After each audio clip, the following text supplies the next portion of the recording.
Sabi po sa Psalms chapter 56 verse 11, "Sa Diyos ay inilaga ko ang aking tiwala, hindi ako matatakot anong magagawa ng tao sa akin."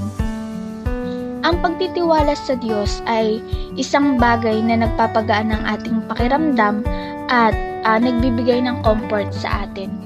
At dahil din sa ating pananampalataya at pagtitiwala sa ating Panginoon, ay nawawala lahat yung doubts or yung mga pag-iisip natin sa mga bagay-bagay. Huwag tayong matakot sa kung anong kayang gawin ng tao sa atin dahil yung mga actions nila ay walang-wala compare sa kabutihan ng ating Panginoon at sa kanyang kapangyarihan.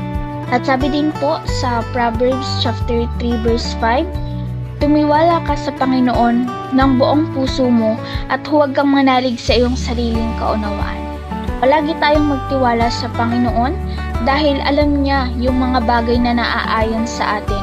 Kasi kung mananalig tayo sa ating sariling kaunawaan ay maaari tayong mabigo or masaktan. Kaya mas better kung ang lahat ng bagay ay ititiwala natin sa ating Panginoon ng buong puso.